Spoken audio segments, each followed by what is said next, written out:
Қайырлы күн, шебер қаншайымдар. Бүгін біз осындай сәнді үйге киетін аяқ киім тоқитын боламыз. Ол үшін бізге табан, біз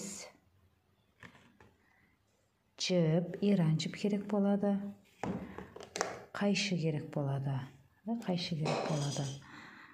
Ал енді бастаймыз. Мысалы, біз табанды таңдаған кезде табанның размеріне қараймыз. Мысалы, мына 40 размер дегенмен бұл маломерка болып келеді. Біз қазір мынандай тоқыған кезде, айналдырып тоқыған кезде оның размері бізге 39-38 размерлерге тура келеді. Себебі сіздің аяғыңызға 40 размер алды дегеніңізбен мына петелялардан бетіп тоқитын болсаңыз, бұның размері тағы да 38-ге келіп қалуы мүмкін. Бұлайша тоқымағаның өзі 39 размерге келеді. Ал енді бүгін мынандай сәнді үйге киетін аяқ киімді тоқу үшін тоқуды бастаймыз. Табанды мында әр петлядан екі рет өткіземіз. Көрсетейін қазір. Мына біріншісі.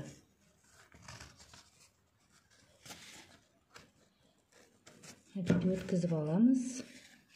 Оны артық жіп тұра береді. Оны қазір арасына өткіземіз. Бірінші мынаны.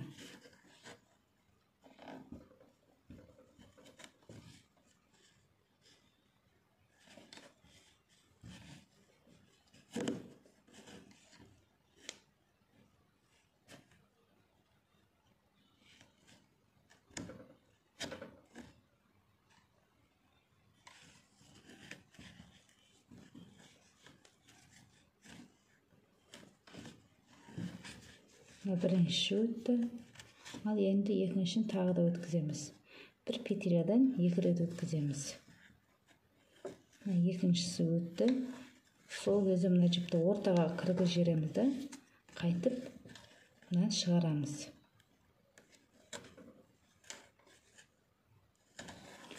Мына екінші петляға өтеміз енді. Екінші петляға өткен кезде бірінші мынаны қараңдар. Мына жіпті ортаға кіргіз жереміз. Сол кезде біздің жібіміз арасына кіріп кетіп, жұмысымыз әдем көрінеді. Мына бірінші өтті. Мына екіншісі өтеді.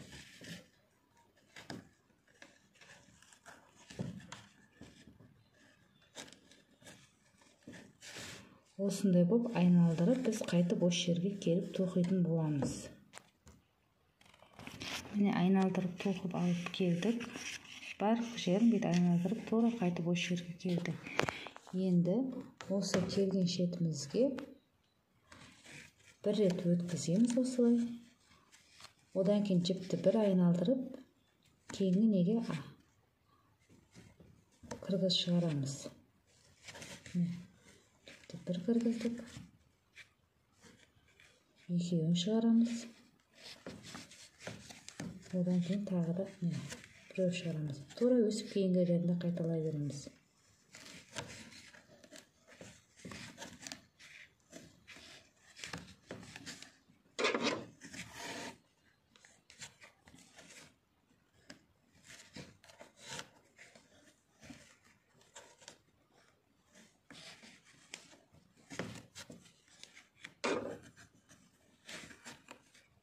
Бізде қазір төртеу тоқылды. Біреу, екеу, үшеу, төртеу. Осындайдан мына жерге дейін 14 қып тоқитын боламыз.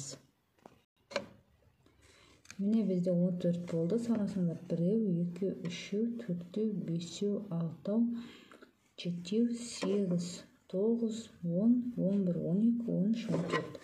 Енді болған жерімізге бір өткізіп аламыз крючоктан.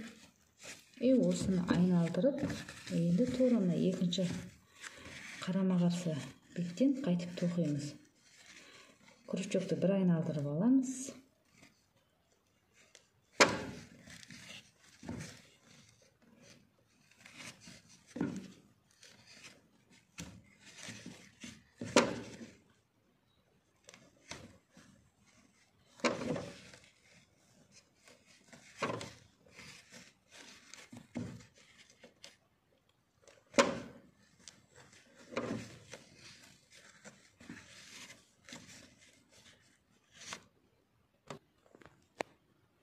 Ал енді міне біз 8 қатар тоқып алдық. Санаймыз.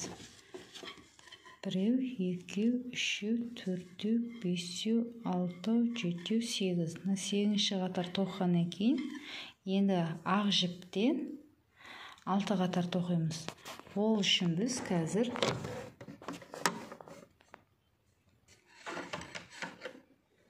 сегізінші қатарына ілмекті іліп қойып, мына жерінен қырқып аламыз. Қырқып алып, ақ жібімізді мынаған байлаймыз. Жеке байлаймыз. Біз 2 жіппен тоқып атқан екен. Сөгізде жеке байласақ, арасында білінбей кетеді. Егер біреуін бәрін бірге байлай салсаңыздар, ол ірі болып көзге бөрек көрінеді. Не біз іліп алдық. Ал енді осыны жаңағыдай бір тоқып яғымызды аударамыз. Мына екінші бетіне аударып аламыз. Екінші бетіне аударып алғаннан кейін немізді бір айналдырамыз жібімізді. Одан кейін мына екінші қатарға ақ жіппен бастаймыз. Бір өткіземіз. Одан кейін міне екінші өткіздік. Екіншінен де бір айналдырып аламыз. Үшінші қатарға кіргіземіз жіпті. Бір өткіземіз. Кейінгісін 2 өткіземіз. Тура өстіп тоқылды біз. 8 қатар болса қызылы, ақты біз 6 қатар қыламыз. Бір айналдырамыз. Тағы да екінші айналдырамыз.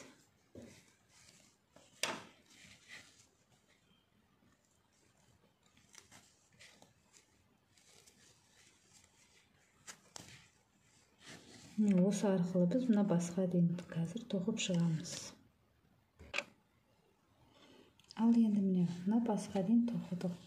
Тура осы бірінші қатар болса, мына енді ақтың екінші қатар біріне өткізіп аламыз. Мына бетке айналдырып алып, ілмекке бірінені өткізіп шығарамыз. Бірінші екеуін шығарамыз, одан кейін біреуін шығарамыз. Тура солай мына екінші қатарды тоқимыз. Біреуін шығарамыз, екеуін шығарамыз. Осылай біз мынада ақтан 6 қатар тоқып шығамыз. Мына басын ақты 6 қатар тоққаннан кейін бұны да қайшымен қырқып шығарып тастаймыз. Сөгіп кетпеу үшін. Енді екі басынан әдемілеп мына жағынан басқа дейін тоқып шығамыз. Екі шеті мына жергеден қып-қызыл қылып, әдемі қылып бекіттіріп тоқып шығамыз. Ол үшін тоқылған шеттен кейінгі неден ілмекпен, крючокпен жіпті шығарамыз. Осы жерден қайтып жіпті бір айналдырып алып, қайтып бетіп шығарамыз. Жаңағыдай мына жіпті арасына қосып жібереміз. Енді мына қатардан, әр қатардан бір-бірі өткізіп, ана басына дейін тоқып шығамыз.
мына басқадан полный бүйтіп тоқып шықтық.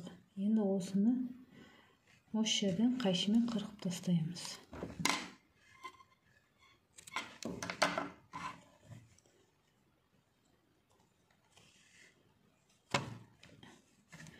Енді осыны екінші мына қатарды да өсіп тоқып шығамыз. Енді міне екі жағын бірдей қылып тоқып болғаннан кейін осыны крючокты мына жіпті басында тоқығанымызды мына жаққа бүйтіп айналдырып тоқимыз. Ол үшін мына жерден есептемеден 1, 2, 3, 4, 5, 6. Тура осы қатардан екі жағын бірдей қылуды ұмытып кетпеңіздер. Осы жерден айналдырып, мынаны тоқып, осы жерге өтіп тоқып шығамыз. Айналдырып мына жерге дейін. Енді мына ақты мына жерін бекіттіріп болғаннан кейін, мына аралықтан 4 қатар тастап, 5-ші қатарға мына жіпті қайтып тоқитын боламыз. 5 қатар тоқимыз. Мына бірінші қатар міне.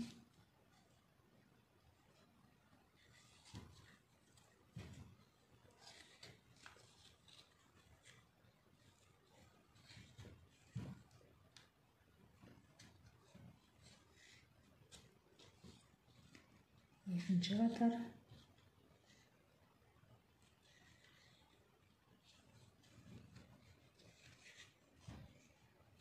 Үшінші қатар.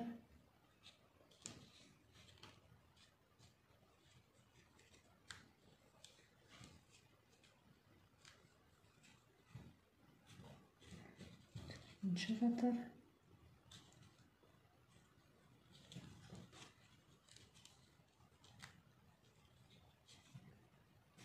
Мына 5-ші қатар. Осы 5 қатар болғаннан кейін мына жаққа қайтып айналдырып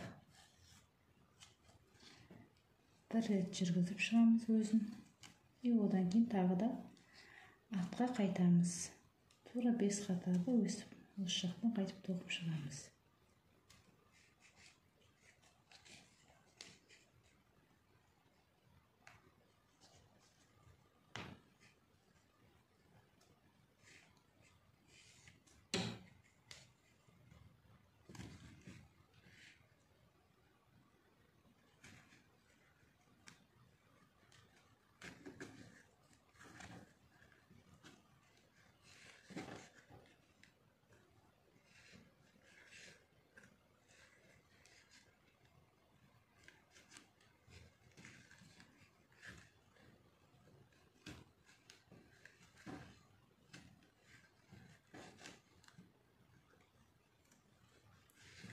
Бесеу.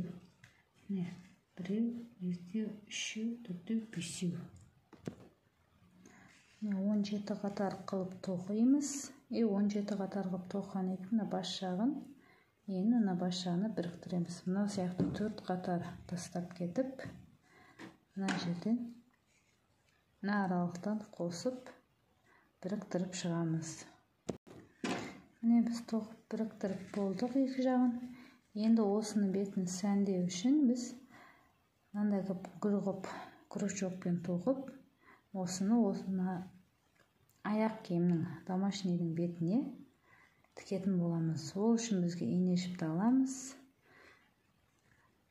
Әр шетінен іліп, қозғалып кетпеу үшін.